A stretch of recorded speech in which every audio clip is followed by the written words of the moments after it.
ஒரு ஊரில் ஒரு பெரிய பணக்கார முதலாளி ஒருத்தர் இருந்தார். அவருக்கு கீழே வேலை செய்கிறதுக்கு நிறைய வேலையாட்களும் இருந்தாங்க. இப்போ இந்த முதலாளிக்கு ஒரு பழக்கம் ஒன்று இருந்தது. அவருக்கு கீழே வேலை செய்கிறாங்களே வேலையாட்கள், அவங்க ஏதாவது ஒரு தவறு செஞ்சிட்டாலோ இல்லை அவரை கொஞ்சம் அவமரியாதையாக பேசிட்டாலோ அவர் வீட்டில் வளர்க்குற நாய்களை விட்டு கடிக்க விட்டுருவார்.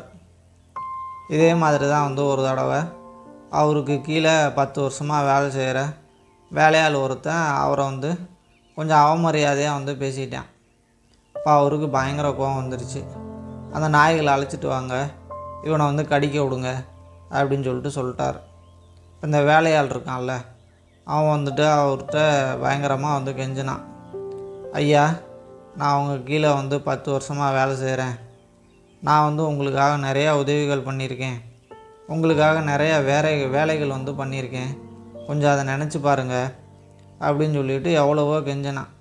அதுக்கு அந்த முதலாளி இருந்துக்கிட்டு, இல்லை அப்படியெல்லாம் உன்னை விட முடியாது, நீ அந்த மாதிரி பேசலாம் அப்படின்னு சொல்லிட்டு கடிக்க விடுங்க அப்படின்னு சொல்லிட்டார். உடனே அந்த வேலையாள் இருந்துக்கிட்டு, ஐயா நீங்கள் எனக்கு தண்டனை கொடுங்க, ஆனால் ஒரு 10 நாள் அவகாசம் கொடுங்க, அதுக்கப்புறம் நீங்கள் தண்டனை கொடுங்க, நான் ஏற்றுக்கிறேன் அப்படின்னு கேட்டான். உடனே அந்த முதலாளியும் இருந்துக்கிட்டு, சரி நான் உனக்கு ஒரு 10 நாள் அவகாசம் கொடுக்குறேன், அதுக்கப்புறம் நான் உன்னை தண்டிச்சுக்கிறேன் அப்படின்னு சொல்லி 10 நாளை அவனுக்கு அவகாசம் கொடுத்துட்டாரு. இப்போ இவனுக்கு இந்த 10 நாள் கால அவகாசம் கிடைச்ச உடனே நேராக அந்த நாய்கள் பராமரிக்கிறதுக்காக வேலையாட்கள் இருக்காங்கள்ல, அவங்கள்ட்ட போயிட்டு, நான் ஒரு 10 நாள் இந்த நாய்களை பார்த்துக்கிறேன், இதுக்கு மட்டும் எனக்கு கொஞ்சம் அனுமதி கொடுங்க, இது எனக்கு ஒரு உதவி பண்ணுங்க அப்படின்னு சொல்லிட்டு அவங்கள்ட்ட கேட்டான். உடனே அவங்களும் நீ இந்த 10 நாள் நீ பார்த்துக்க அப்படின்னு சொல்லிட்டாங்க.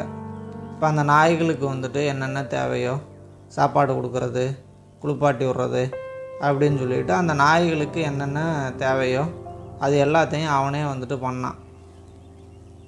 இதே மாதிரியே அந்த நாய்களை இந்த 10 நாளும் ரொம்ப நல்லபடியாக பராமரித்தான். இப்போ 10 நாளும் முடிஞ்சது. இந்த முதலாளி தண்டனை கொடுக்கறதுக்காக அவனை அழைச்சிட்டு வர சொன்னார். இந்த நாய்களையும் அழைச்சிட்டு வாங்க அப்படின்னு சொல்லிட்டு இந்த நாய்களை கடிக்க சொல்லுங்க அப்படின்னு சொன்னார். இப்போ இந்த நாய்களை அவிழ்த்து விட்ட உடனே அது நேராக போயிட்டு அவனோட கால்களை நக்க ஆரம்பிச்சிது. இப்போ இந்த முதலாளிக்கு ஒன்றுமே புரியல. என்னடா அது, நம்ம இந்த நாய்களை கடிக்க சொன்னோம், அது போய் அவனை கொஞ்சுதே, என்ன தான் நடந்திருக்கும், நம்மளோட நாய்கள் இந்த மாதிரி இருக்காதே அப்படின்னு சொல்லிட்டு ஒன்றுமே புரியாமல் முடிச்சுக்கிட்டு இருந்தார்.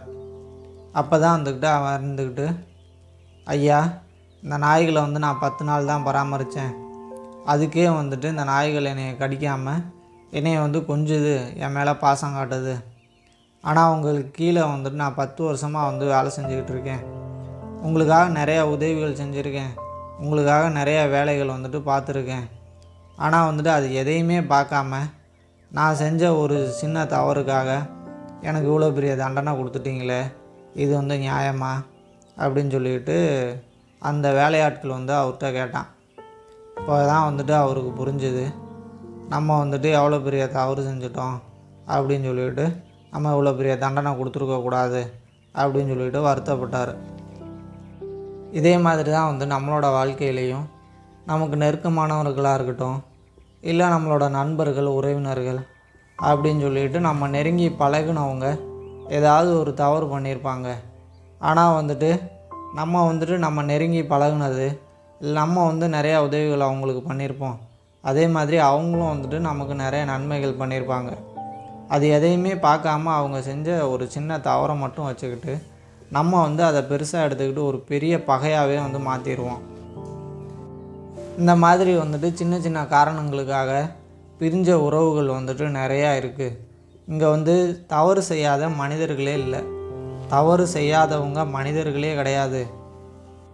அதனால் இந்த மாதிரி சின்ன சின்ன காரணங்களுக்காக நம்ம அவங்க செஞ்ச ஒரு தவறை மட்டும் வச்சுக்கிட்டு நம்ம பகையாக நினைக்காம அவங்க செஞ்ச நன்மைகள் எல்லாத்தையும் நினச்சி பார்த்து அவங்கள மன்னித்து ஏற்றுக்கிட்டு உறவுகளை மேம்படுத்துவோம் அப்படின்னு சொல்லிட்டு இந்த கதையை நான் முடிச்சுக்கிறேன். அடுத்து ஒரு நல்ல கதையில் பார்க்கலாம்.